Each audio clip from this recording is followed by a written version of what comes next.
Alors, mes messages commencent souvent, à partir d'interrogations de croyants, donc à partir d'un besoin, et le Seigneur me parle à partir de là.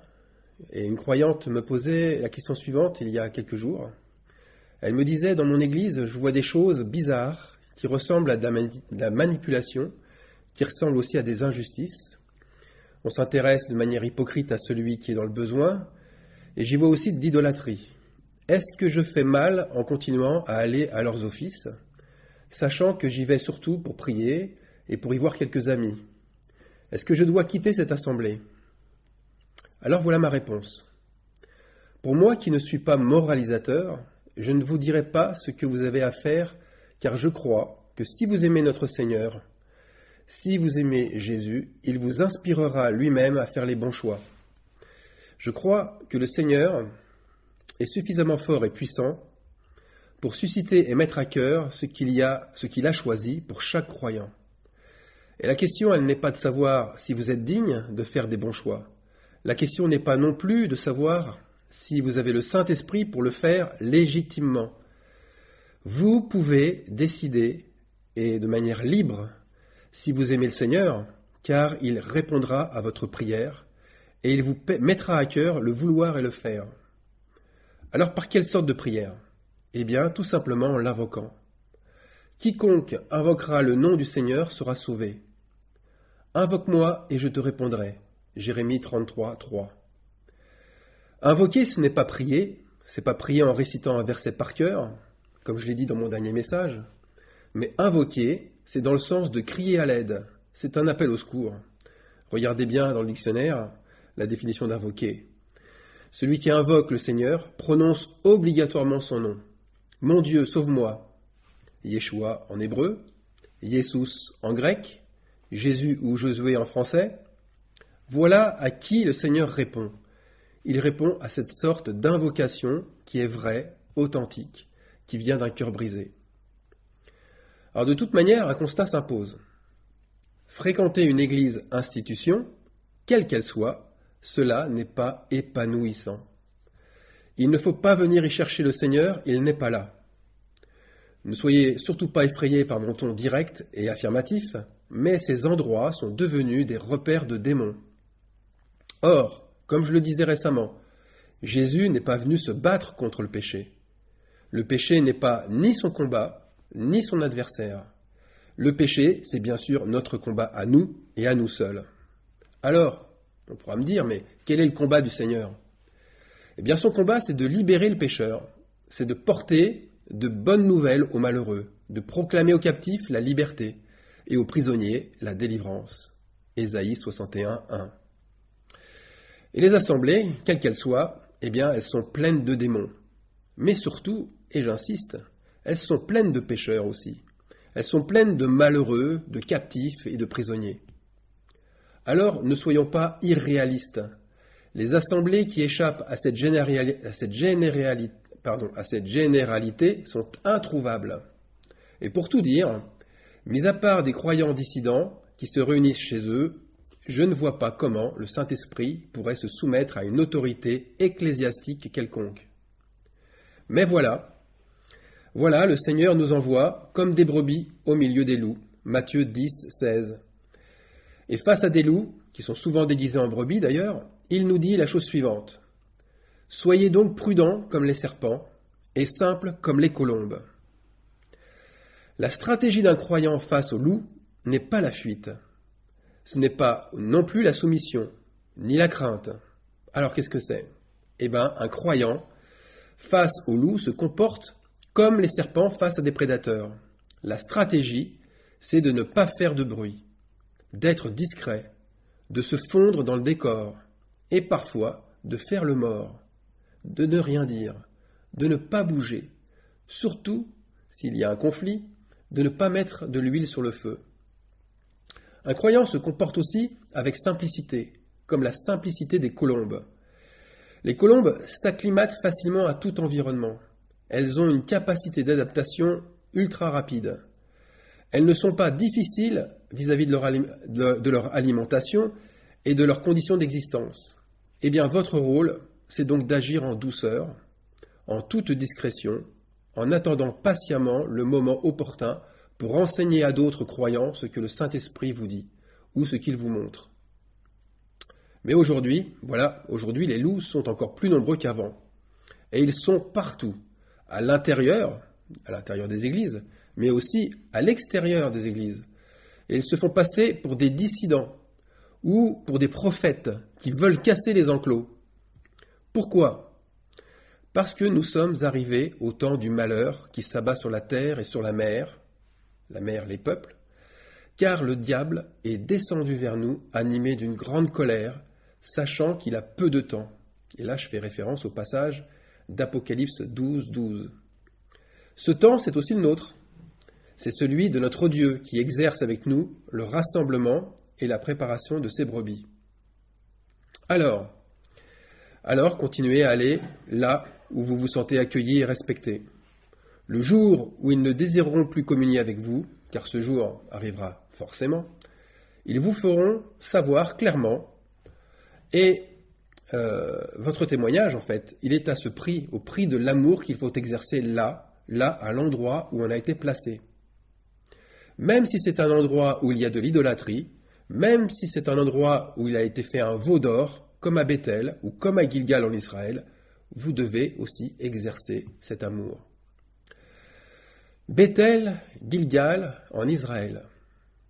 Bethel était le lieu où fut bâti le premier autel de Jacob, fils d'Isaac. Bethel signifie la maison de Dieu. C'est là que Dieu avait parlé à Jacob.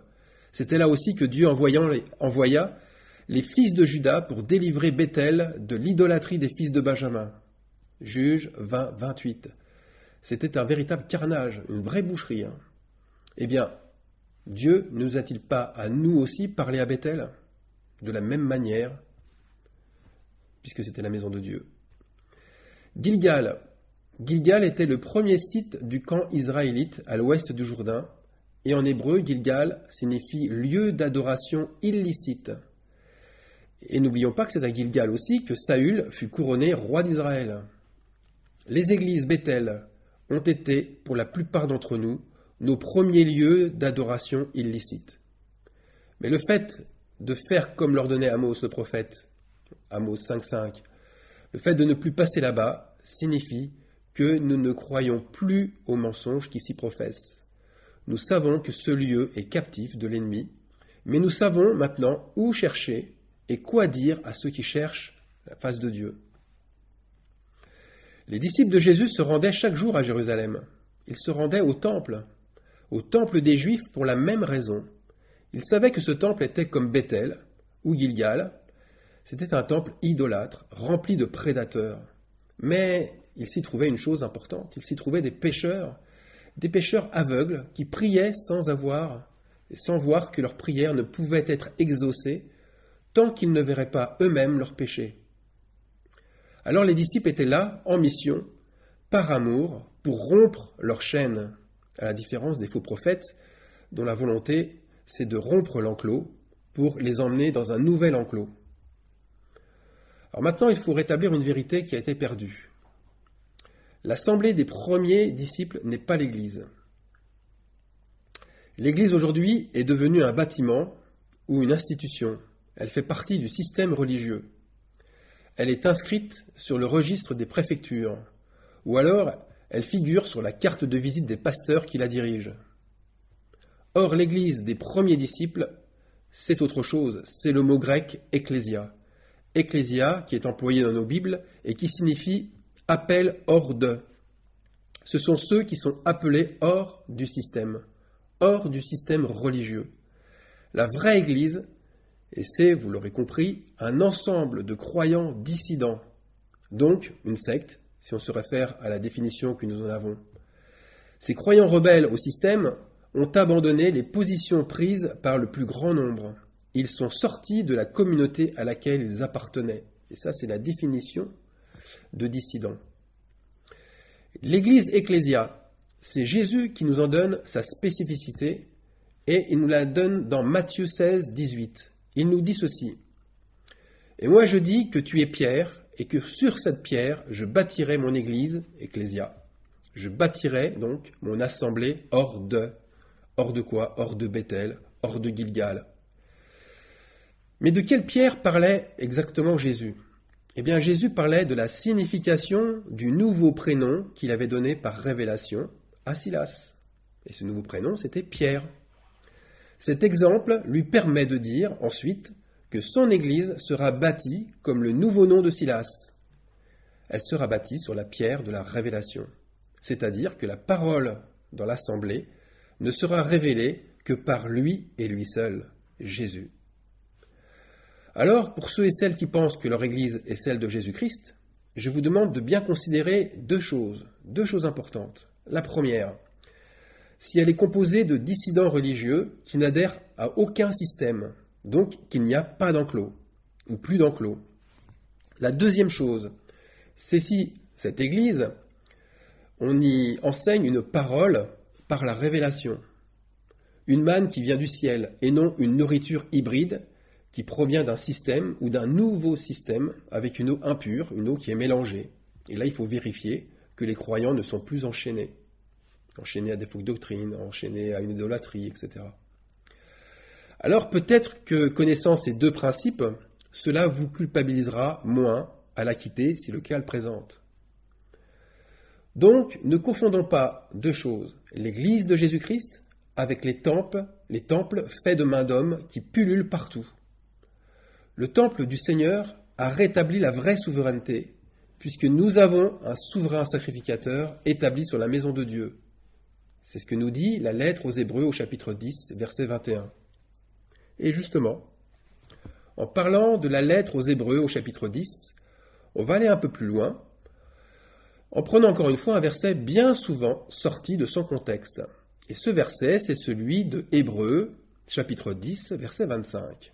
« N'abandonnons pas notre assemblée, comme c'est la coutume de quelques-uns. » Voilà encore un verset qui a servi à culpabiliser plus d'un croyant, qui avait décidé de quitter l'Église, qui avait décidé de quitter le système religieux, qui l'a accueilli, bien sûr, qui l'a souvent même baptisé, qui l'a nourri pendant des années. Pour moi d'ailleurs, ça a été pendant plus de 25 ans. Eh bien, ce système, et je mets des guillemets à système, ce système, il culpabilise tous les insoumis en les faisant passer pour des ingrats, pour des lâches, pire même, pour des renégats qui renient Église, patrie et famille, et qui quitteraient leur sainte mère l'Église, celle qui les a fait naître, et celle qui a fait naître aussi leurs frères et sœurs, avec qui ils ont été rattachés spirituellement. Mais là, de la même façon, la traîtrise n'a pas été exercée par ceux qui en sont accusés publiquement. Alors revenons maintenant sur le texte. N'abandonnons pas notre assemblée. Ici, le mot assemblée n'est pas le mot grec employé très souvent, ecclésia. Ecclésia, ce mot que l'on retrouve 111 fois dans le Nouveau Testament. Mais c'est le mot épisynagogé, qui est employé seulement 2 fois, et qui signifie, non pas appel hors d'eux, mais ça signifie une réunion, un rassemblement de personnes. Vous voyez, le contexte est déjà bien différent. Et pour moi, il rejoint parfaitement ce que disait Jésus, quand il disait, là où 2 ou 3 sont assemblés en mon nom, je suis au milieu d'eux. Assemblée, à ce moment-là, se dit sunago. C'est la racine du mot épisynagogé, c'est-à-dire assemblée. Plus besoin d'une cathédrale, plus besoin d'une chapelle, plus besoin d'un lieu de culte spécial, ni d'un temple. Simplement, nous avons besoin d'un endroit où les croyants se rejoignent. Moi, personnellement, je suis devenu un disciple dissident le jour où j'ai commencé à me réunir de manière informelle, de manière complètement sauvage, comme on dit, avec quelques frères et sœurs dans une chambre pour prier avec eux. Mais je ne savais pas, sans le faire exprès, simplement parce que j'en ressentais le besoin, je ne me rendais pas compte que je sortais par un acte libre de ce système créé. Un acte libre. Eh bien aujourd'hui, un forum sur Internet, un groupe de discussion sur Messenger ou sur Facebook, une conférence téléphonique ou une conférence vidéo, eh bien tous ces moyens qui sont nouveaux, ces moyens de communication nouveaux, sont devenus des lieux virtuels où les croyants se rejoignent. Et c'est ce que nous avons fait en créant, en plus de notre petite assemblée, un groupe ouvert à tous, Église dans les cœurs sur Facebook. D'ailleurs, je vous invite à nous rejoindre si le cœur vous en dit. Bien sûr, ce n'est pas aussi bien qu'une rencontre réelle, mais c'est un beau début et une bonne opportunité d'échange. Ce qui compte, c'est ce que disait l'auteur de la lettre aux Hébreux. C'est ce qu'il disait quand il mettait en garde les croyants qui ne s'assemblaient plus. Le problème, c'est qu'ils avaient pris l'habitude de ne plus se fréquenter. Et le danger, c'était ce qui était annoncé au verset avant.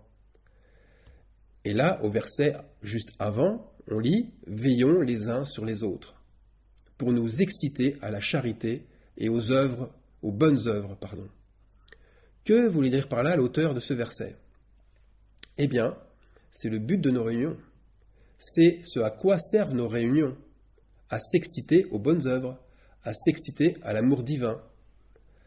Ça veut dire que c'est subvenir, ni plus ni moins, à des besoins réels, mais ensemble. Pas seulement dans la prière, mais aussi par le service rendu, par exemple, par une offrande en faveur d'un besoin. Ça peut être aussi en exhortant à faire le bien, lorsqu'un croyant se laisse aller, se laisse séduire par des désirs contraires à ceux de l'esprit. Ça peut être aussi en visitant un malade, ou une veuve, ou une personne isolée. Ça peut être en ayant une parole d'encouragement face à une épreuve à passer. Ça peut être aussi en chantant ensemble pour se réjouir et entretenir sa foi. Ça peut être encore en cherchant et en trouvant des solutions pour un problème, en mangeant ensemble aussi, en parlant de divers projets ou de ce que le Seigneur inspire aux uns et aux autres. Ça, tous ces exemples, c'est la vraie Église. C'est ça la vraie Église, la vraie vie d'Église. On ne se rassemble pas parce que c'est le jour, parce que c'est l'heure, et qu'on se sent obligé, par tradition, de venir. On se rassemble parce que c'est un moment vital, comme une respiration dans notre vie. Puisque, comme il est écrit dans l'Épître aux Hébreux, nous avons, au moyen du sang de Jésus, une libre entrée dans le sanctuaire. Cette libre entrée dans le sanctuaire, par le sang de Jésus, c'est le fait de boire son sang. Mais on boit son sang à quel moment? Eh bien, lorsque notre sacrifice pour nos frères et sœurs est réel. C'est là, véritablement, que nous entrons dans le sanctuaire. C'est la même chose de ce qui est écrit dans le psaume 50. Assemblez-moi, mes bien-aimés qui ont fait alliance, qui ont traité alliance avec moi sur le sacrifice. Bible Martin. Donc, si l'un d'entre nous s'absente souvent, si l'un d'entre nous traîne les pieds, c'est alors que nous pourrons l'aider. C'est à ce moment-là que nous pourrons corriger sa faiblesse ou corriger sa difficulté. Bien sûr, sans émettre, comme dans les églises, une obligation de principe, sans brandir aussi la menace d'une condamnation. Et c'est ce que nous lisons, bien sûr, à la suite du verset 25. Exhortons-nous réciproquement, et cela d'autant plus que vous voyez s'approcher le jour.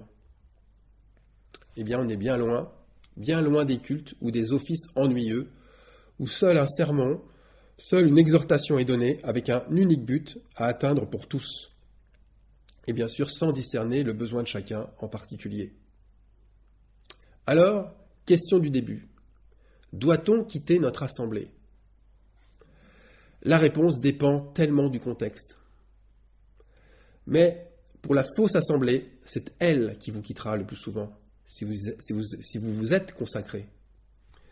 Pour la réunion entre disciples, la réponse est catégorique. Non, non, non, ne la quittez pas. On ne doit sous aucun prétexte la délaisser. Là, je suis formel. Un disciple qui est isolé perd progressivement toute force, sans être avec les autres et avec Christ au milieu de cette sainte communion. C'est comme si vous retirez un poisson de son environnement aquatique. Il va survivre quelque temps, puis il va vite s'éteindre et mourir. La communion fraternelle est ce qu'il y a de plus important. Acte 2, 42, il persévérait dans la communion fraternelle. C'est un être vivant, la communion fraternelle, qui se trouve au milieu du trône du Seigneur. Apocalypse 4. C'est l'immortalité de la scène, Jésus au milieu de ses disciples. Quand Jésus rassemble son épouse, il est à ce moment-là Elohim, le Dieu pluriel de la communion fraternelle. Faisons l'homme à notre image. Faisons, c'est Elohim. C'est le mot Elohim qui est employé dans les manuscrits anciens. La création s'est faite en communion fraternelle. C'est comme cela que les choses se faisaient au départ, et c'est comme cela qu'elles doivent finir par se faire, pour finir de boucler la boucle. Alors le repas des noces n'est qu'une illustration évidente de ce qu'a toujours préféré notre Dieu. Quand nous vivons notre foi recroquevillée sur nous-mêmes, nous nous méprenons souvent sur notre situation. Nous croyons bien faire, et des fois nous faisons mal. Moi-même, je le dis à mes frères et sœurs, si vous me voyez tomber, reprenez-moi. Si je pêche, dites-le moi, car je préfère l'humilité à l'idolâtrie. Je préfère implorer le pardon plutôt que de continuer à persévérer dans un mensonge ou un endurcissement. La question « Qui est le plus grand dans le royaume de Dieu ?» Eh bien la réponse, c'est personne, pas même Moïse, ni aucun apôtre, ni Paul, ni Pierre, car nous ne sommes que des pécheurs lavés et purifiés certes, mais pécheurs à la base. Le Saint-Esprit, toujours dans le même contexte du chapitre 10 et à la suite du verset 25, ne lésinez pas sur les conséquences désastreuses d'un manque de communion. Voilà ce qui est écrit. Car si nous péchons volontairement après avoir reçu la connaissance de la vérité, il ne reste plus de sacrifice pour les péchés, mais une attente terrible du jugement et l'ardeur d'un feu qui dévorera les rebelles. La connaissance de Jésus nous amène naturellement à rechercher la présence et la communion des autres frères et sœurs. Et s'en écarter, la fuir, s'en dispenser, Paul le dévoile. C'est souvent pour cacher des péchés. C'est par honte aussi. Mais c'est une forme de rébellion. C'est être rebelle à la repentance. C'est fuir le sacrifice expiatoire du Fils de Dieu et par conséquent, c'est finir à la longue par se replacer sous le jugement de la loi mosaïque. Verset 28, « Celui qui a violé la loi de Moïse meurt sans miséricorde, sur la déposition de 2 ou de 3 témoins. » Malheureusement, celui ou celle qui quitte les réunions entre frères et sœurs les rend témoins de sa propre rébellion. Alors, nous devons suivre les sages indications de notre Seigneur, celles qui prodiguent au verset 22. « Approchons-nous avec un cœur sincère, dans la plénitude de la foi, les cœurs purifiés d'une mauvaise conscience et le corps lavé d'une eau pure. » Or, et c'est très important, cette approche du trône de Dieu que l'on vient de lire, elle n'est rendue possible que si nous veillons les uns sur les autres.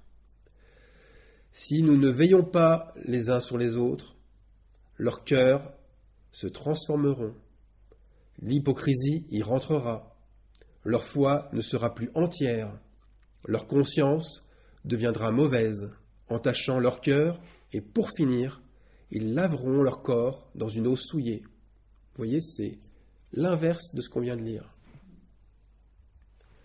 En conclusion, l'Église que nous connaissons, avec les croyants assis en rang d'oignons, disposés comme au spectacle, prêts à écouter silencieusement un prédicateur, cette tradition n'est pas l'assemblée de Jésus-Christ. Ça, c'est un système mercantile où un homme parle haut et fort pour vendre un de ses produits. C'est un marchand du temple. Le fait de quitter ce système apostate ne fera jamais, je dis bien jamais, de vous un pécheur. Gilgal sera captif et Béthel anéanti. N'allez pas à Gilgal, ne cherchez pas à Béthel, cherchez-moi et vous vivrez. Amos 5. Dans ces cas-là, vous n'abandonnez pas votre assemblée. Vous cherchez le vrai Dieu. Vous n'abandonnez pas votre assemblée puisque ce n'est pas une assemblée, dans le sens que l'entendait l'auteur de l'épître aux Hébreux, qui lui était inspiré du Saint-Esprit. En fait, dans l'histoire, c'est Jésus qui vous conduit en toutes choses. Et il l'a fait avec la tribu de Juda. Il l'a déjà fait avec le roi Ézéchias. Ézéchias, c'est Dieu, Yahvé, qui dépossède. Ça, c'est la signification d'Ézéchias. La grande mission de ce roi, qui a été justifiée, est qu'il déposséda l'Assyrien Sennachérib. Il le déposséda de l'oppression exercée sur lui et son peuple. Eh bien, aujourd'hui, les choses sont identiques. Jésus, en nous faisant sortir des lieux d'adoration iniques, dépossède ces lieux. Jésus dépossède les oppresseurs de son esprit et des croyants qui sont ses élus. Par conséquent, prions.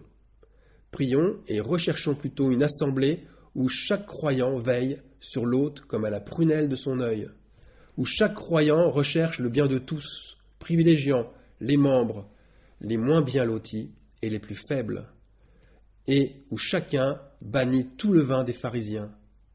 Tout ce levain, cette pâte qui monte, c'est fuir comme la peste l'envie, le pouvoir et l'arrogance. Amen. Seigneur, je veux te prier afin que ce message aide mes frères et sœurs qui sont dans la décision ou l'indécision pour savoir s'ils doivent partir de leur assemblée, rejoindre d'autres assemblées. Mon Dieu, je sais que tu parles au cœur de chacun, je sais que tu ouvres les oreilles et l'intelligence de chacun pour comprendre ce qu'il a à faire.